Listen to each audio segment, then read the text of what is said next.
name is Eric Rogers. I work for Phusion Projects, and I'm one of the national account managers for the convenience channel. Awesome. So let's jump in a little bit on the top level and kind of tell us about what Phusion Projects is and some of the different brands that you kind of work with on a day-to-day basis. Yeah, so if you're not familiar with Phusion Projects, the biggest brand that Phusion has is the Four Loko brand, which I've been in the industry, much like yourself, been in the industry 20 plus years. And when it comes to this industry, I think the industry at its core is about connecting with distributors. And I don't think there's any other brand that's done that better than Four Loko. If you go back to the history of that, they got out there, they built the brand through hustle with distributors. They had to pull the brand and they had to rebuild the brand again. So It's both one of the funniest stories when it first came out because I was that age. I was the target demo and I was everything, when it came to the Four Loko in the very beginning. yeah, And then when everything came back and then they had to kind of came pulled out of the market, it became something where it was like the crazy thing, you know what I mean, that everything was trending. But then from the backside of being in the industry, it became one of the most powerful stories of how to reposition yourself and strengthen your relationship. So I really appreciate the fact that that's what you open with because yep, that's how I tell the Four Loko story. yep. Is it got way out of control and everything got really wild, but they're one of the first brands that was able to rein it in, reposition, and be successful moving forward. Yep. And one of the things I've know, so I've spent some time with medium-sized breweries, large breweries. I spent some time with the startup, and that really taught me, specifically in the kind of the smaller startup world nowadays, is that a lot of these entrepreneurs, they don't really know beer distributor dynamics per se, and so that gave me a lot of respect for the owners of Phusion Projects when I came on board, just knowing that they they built that credibility with distributors and they still have it today. Yeah, it's something that we talk not enough about sometimes on this show, and I'm happy to talk to you about it because a lot of founders and startups, and I've dealt with that's all I work with most of the time is very small startups and founders Hmm. getting through that expansion and leveling up stage. And it's not a knock on them, but it is a very misunderstood thing as far as what it means to be in distribution, what it means to be in wholesale. And we dealt Right. with it like 15 years ago with craft beer, where these brewers were producing great products and they had these tasting rooms and they were getting a lot of positive feedback from everybody in the tasting rooms. But then when they were not doing well on the shelves and they didn't have the ROS that they wanted, they were Yeah. always brilliant into distributor. And at that Yeah. time, I was in the brand manager role, so I had 37 different craft breweries every day, either being happy about what was happening or complaining at me. So it's one of those. I used to have the wall where I taped up all the emails of the threats that I would get. And then Sure. when people came into my office, they could look on the wall and be like, just don't make it on that wall. You know what I mean? Like Yeah. and it's one of those things though. I, I want these founders to understand, and let's talk a little bit about that world of the wholesale world. And because it's one of those things for Four Loko, there's not a Four Loko cafe that people can go to have a direct consumer experience. So you constantly have to be mobile and you have to meet consumers where they are in order to build that brand. And talk a little bit about what you mean when you say a strong relationship with distributor, because I want a lot of founders and startups that listen to this to understand what it means from a legacy standpoint, because that should be what they aspire to have. Right. Right. Right. Um, when it comes to distributors, this is at this industry at its core. It's about connection. It's about relationships. Distributors want to know that you're in it with them. So, for example, I had a startup that I worked with, and I don't want to say the company, but they had launched a few markets about 6 to a year prior to me starting, and they launched the markets by a couple crew drives, and then they hadn't been in the market since that time period. So they kind of left the distributor hanging. Distributors need to know that you're in it with them. So there's different expectations, I think, on the distributor side to the supplier side. They probably expect more from big brewers, but for smaller size suppliers, they still want to see some presence in the market. They still want to know that you're in it with them, and that's the biggest thing I can advise some of these smaller startups on. And it's the term crew drive is one thing that I have a mixed emotions about. And it's that crew drives can be the best asset for a brand, Yep. but they can also be the biggest waste of time if they're not done correctly. And there's no middle road. Right. Like Right. there's no middle road to crew drives because if crew drives are done right, they're the best. And Yeah. so what is an effective crew drive from your standpoint? Yeah, that's a good point. There's got to be some preparation ahead of time. This is kind of where that brand manager will come into play. If you sit down with them and kind of align with the brand manager or whoever that may be at the distributor, trying to identify what channels you want to be in, what accounts you want to be in. Those distributors, they're the local knowledge. They can help you target those accounts, and that can be the accounts you go after during those crew drives. And then from there, it's lining up POS, trying to free up the manpower. You really want to be in the accounts with some of those distributor sales reps if you can, because they're the ones that are going to know the buyers. And so it's really just about identifying the right accounts, making sure that the manpower is available so that you can go out with the right people in the market. When let's say you have a sales goal, like you're the market manager for a brand, and not Phusion. Let's just say your opinion. Let's pretend you're a Right. consultant in this conversation. The distributor calls you and says, "Hey, we got to hit these numbers. Can you come down and help us out in February?" Distributor says, "We don't have any manpower because we're tied up on all these other things." Is it a good idea to sit back and wait until the next time they're available? Or is it a good time to just roll up your sleeves and start introducing people cold? Go meet a stranger for the first time in your life. 100% you need to go out in the market cold. Like, that's a great point, Nate. Like, a lot of the times distributors are not going to be able to, they're busy. They have a lot of brands. They're not going to be able to give you the manpower. The ultimate goal is to get out there with their sales reps. But if you can't, they can still point you in the right direction in terms of which accounts you should be going to see. If you align with them and let them know kind of what your target audience is, your consumer, and what accounts may capture that consumers. And if you go out in the market by yourself and you roll up your sleeves and you get it done without, that gives you more credibility, to be honest with you. When we in Pennsylvania, we have some unique laws within the alcohol industry, and one of which is that in-state brewers and distillers and wineries and cideries can self-distribute as well as join the other network if they want to. And one of the things that a lot of smaller brands would be blown away at when I was a brand manager was they come in and they'd be like, "Well, how much can you sell for us?" And as soon Yeah. as they say, "How much can you sell for us?" the Yeah. relationship has a really big hurdle that we have ahead of us. So we already hit the speed bump in the first, right off the jump. Right. Right. And then the next thing is, I said, "Have you ever climbed in a bar basement before?" And they said, "No. Why the hell would I do that?" Yeah. And I would then say, "Have you ever had a keg roll on top of you while your driver helper was raining and he slipped over on the top of the grate on the sidewalk, and the cops are standing behind and they're yelling at you because you're double parked?" "Well, no. Yeah. Why the hell would I do something like that? That sounds idiotic." I said, "All right. Why don't you go back, buy yourself a van, go to Enterprise, rent a van for 30 days, go deliver to 5 accounts, and then come back to me and let's Yeah. talk about what the go-to-market strategy is." Yeah. I worked for Sierra Nevada for about 7 years. And I worked for them during the time when COVID hit. And that was kind of a weird time to be on the sales side for the supplier side, because there was, we weren't allowed to be close to people. And it was like, what do we do now?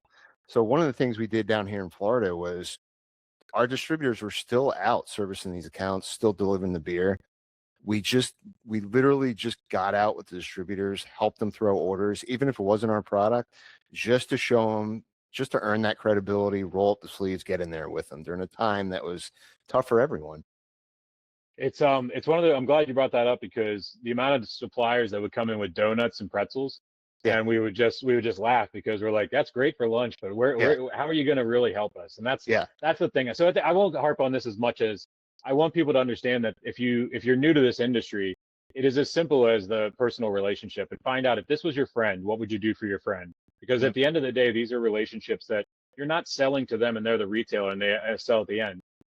Just because they have a lot of bodies and you don't, it doesn't mean that you don't have any work to do in those markets. And Yep. the set it and forget it, stack them high, watch them fly, those days are so far gone Right. that Right. anybody that uses that as a phrase has already become a dinosaur in my mind.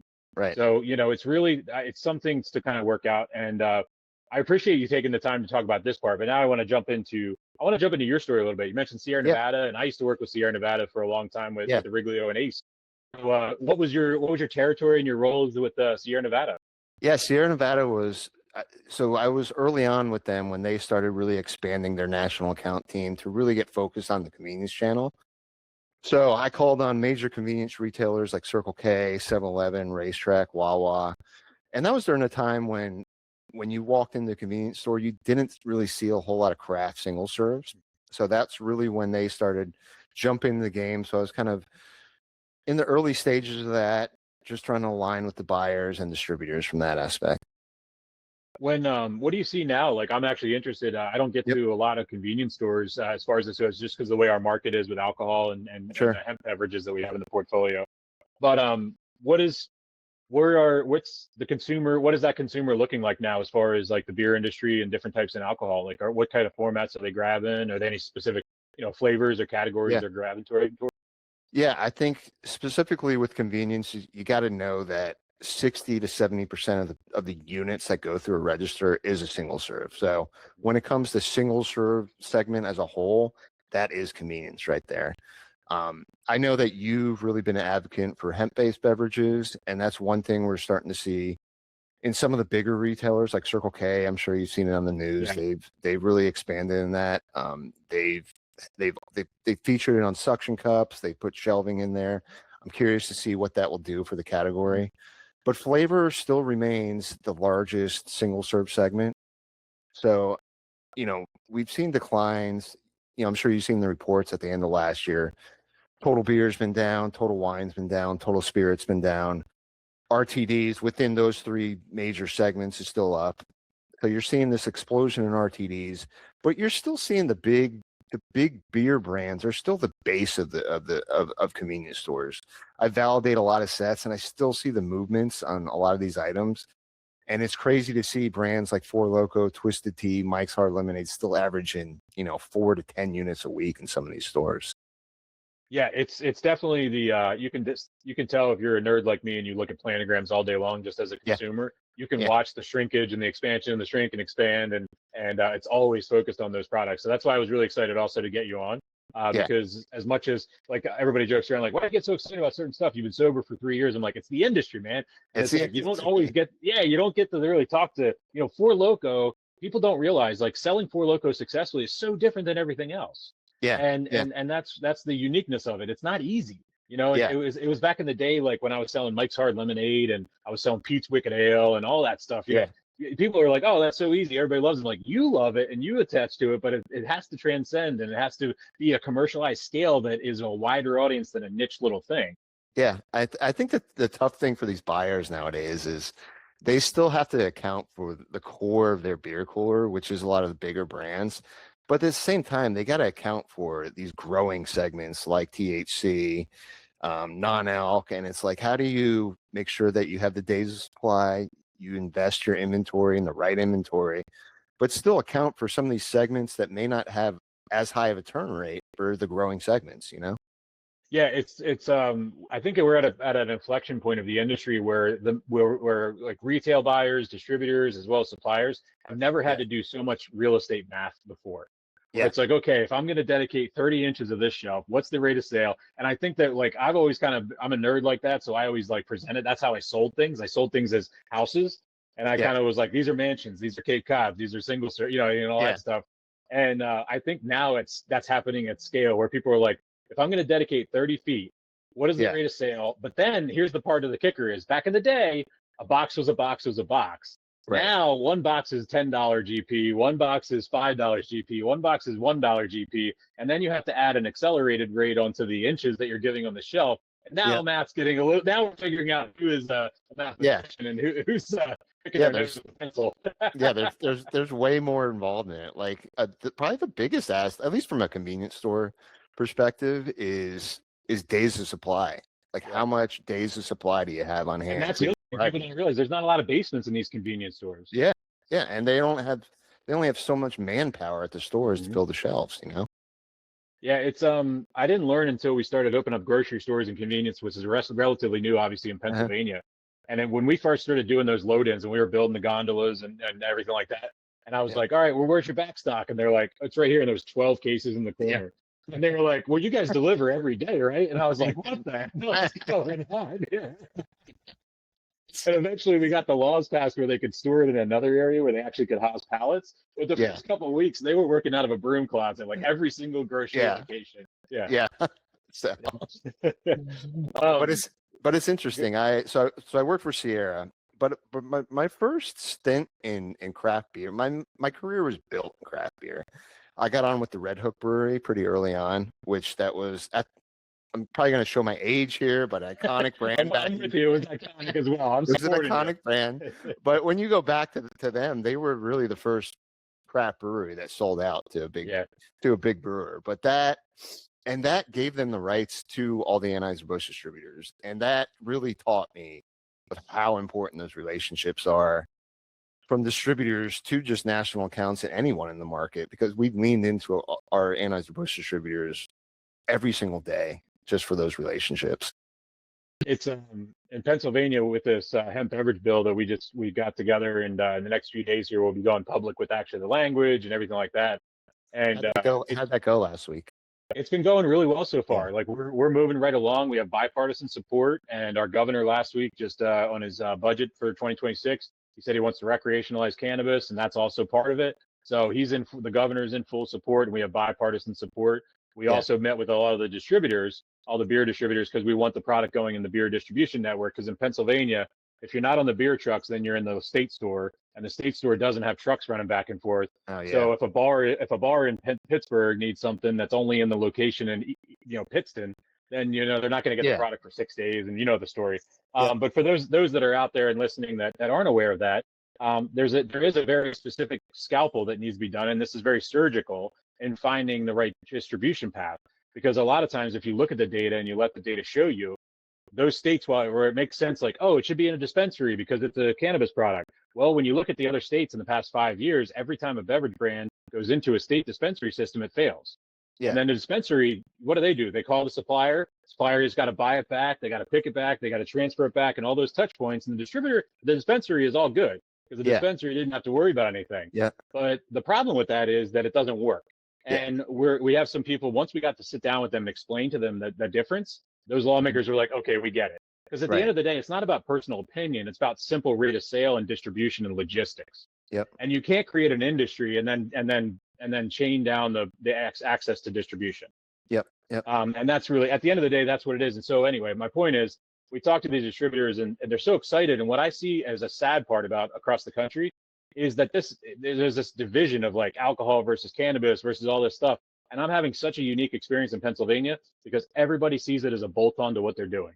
Yeah. And everybody sees it as a collaboration. And when our campaign rolls out publicly, everybody will see it's going to be brewers on there, it's distillers on there, it's distributors, you know. And it's one of those things that I want to set a ripple out to the rest of the country, which is you keep fighting, nothing's going to go anywhere.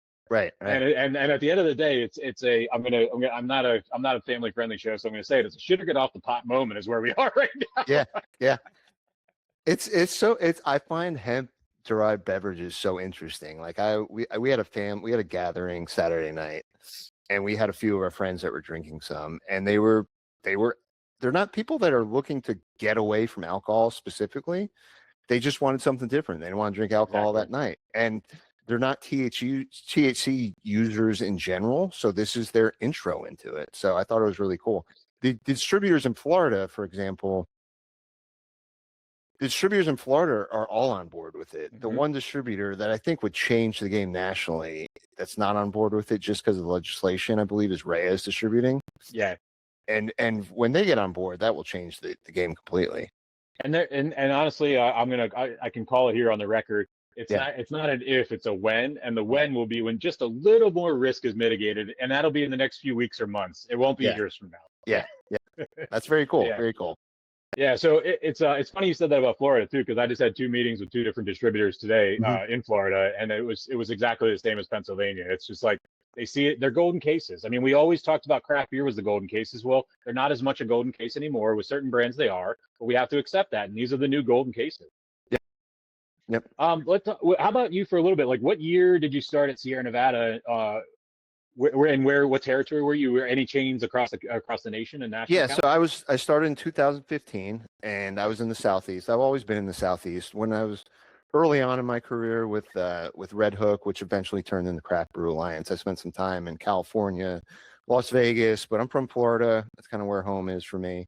So with Sierra Nevada, I was started with them in 2015. I departed them in 2022. But my major retailers that I've gotten to know really well through the years and still call on them is Circle K, Wawa, Racetrack. I love Wawa, by the way. I know you're a Pennsylvania guy. Oh, yeah.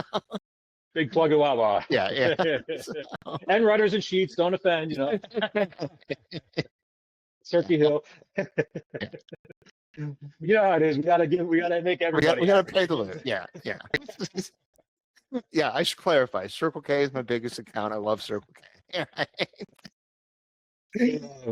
It's working in that area. So prior to Sierra Nevada, what were you doing in your career prior to 2015? 2015. So I was with Craft Brew Alliance from let's see, Sorry. yep, 2008 to That 2013. And then I had a small stint with Mike's Hard Lemonade. But right before nice. then, I was with Mike's Hard Lemonade.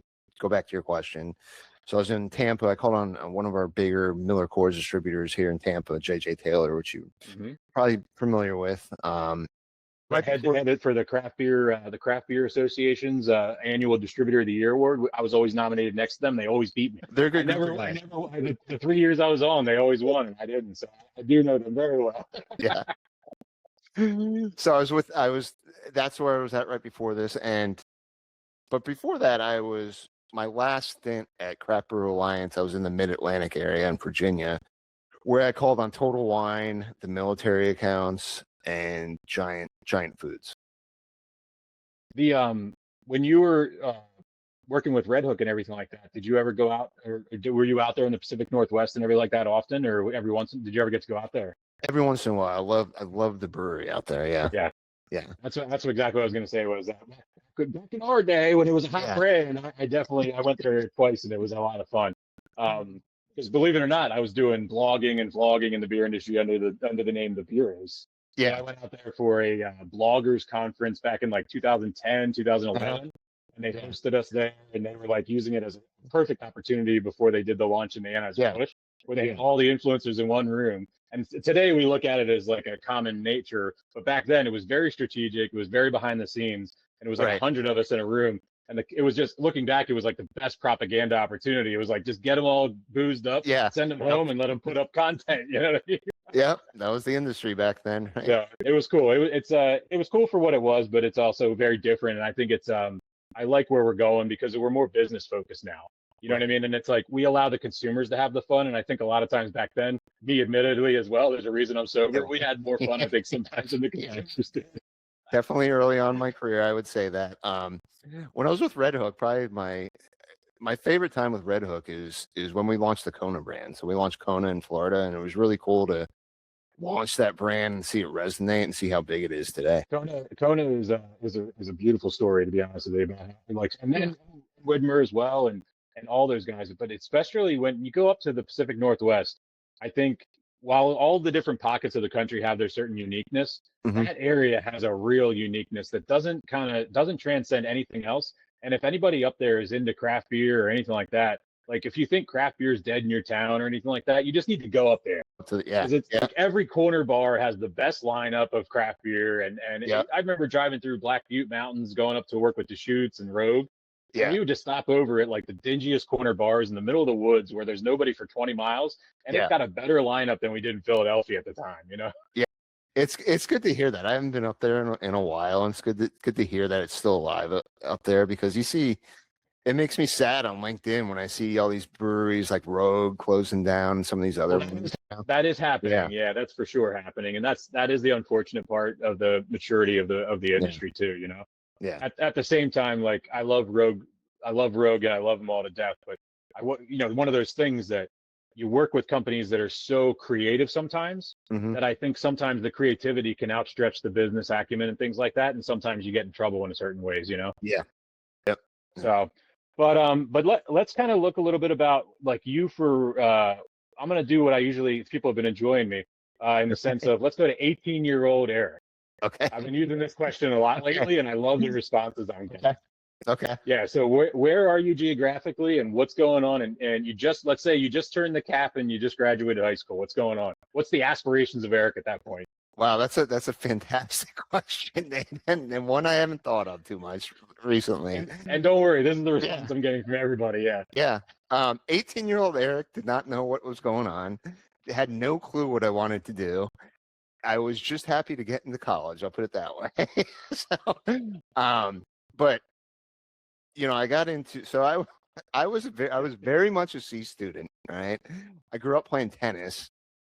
So at a young age, I played competitive tennis. At around 13 or 14, I kind of got burnt out of the sport and I stopped playing competitively. So I was kind of like just good enough. I was good, but not good enough to get like a scholarship for men's tennis. But what I did know, I knew the women's tennis coach at the community college here in Tampa. and I got a full scholarship as the manager on the women's tennis team for 2 years at my community college. And I just love telling that story. And I usually tell it as I got a full athletic scholarship. Eric, I got to embarrass myself with you. I have the same story from college. So I spent my entire high school career on academic probation and couldn't get into a single college. And my guidance counselor told me that you're never going to college. Yeah. And I said, I have to go to college. That's the only thing my parents have asked me to achieve in this life. Yeah. And he says, I said, here's my top five. And he says, you're never going to go to Drexel University. And I said, no, I'm going to Drexel University. And he goes, you're not. You don't have the grades. You're not that good of a wrestler, blah, blah, blah. Fast forward a year, I end up head to head with this other guy in the 215 and heavyweight matches. We keep seeing each other every other week at tournaments. Okay. I win one, he wins one. I win one, he wins one. We hang out in the hallway after in between matches and tournaments. And so we become friends. Okay. Matt and Tosha, hats off to you. I think he's still in the Navy and he's like a commander or something very high right now. So kudos to this story. But his mom is a nurse.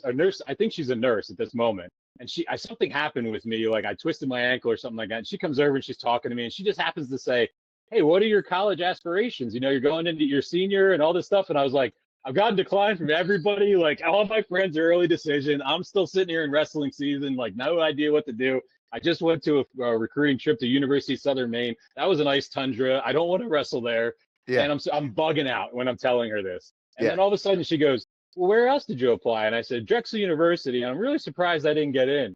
And she goes, well, I run the nursing program and admissions at Drexel University. She's like, why don't I go to admissions and just make sure like see what they thought? Because you didn't get a letter. I didn't get a letter back. I didn't get a rejection. So my non-closed loop mind was going nuts.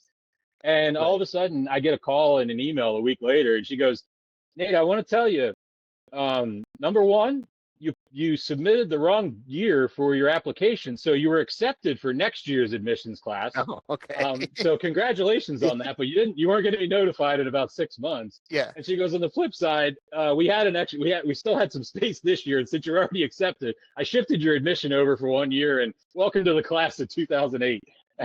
It's all about who you know, right? And it's so funny because people look at that and they say that comment, and I'm like, you really think any of that was strategic? Right.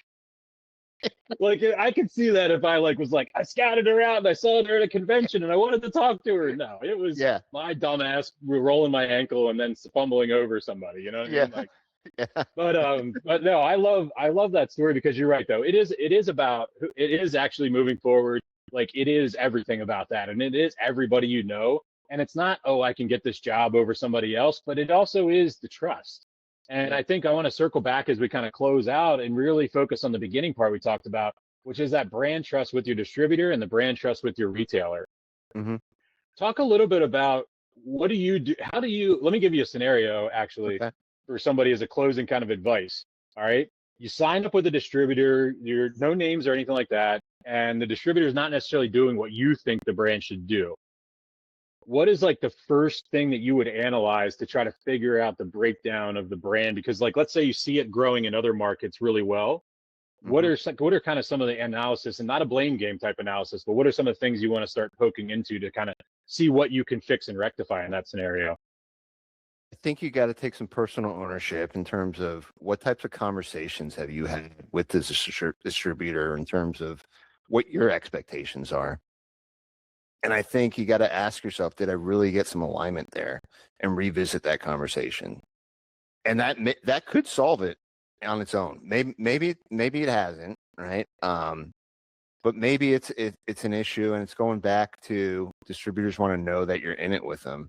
So revisiting that aspect of it too. Are you in the market with them? Can you invest in samplings? Can you show them that you're in it with them and you're there to support them? So.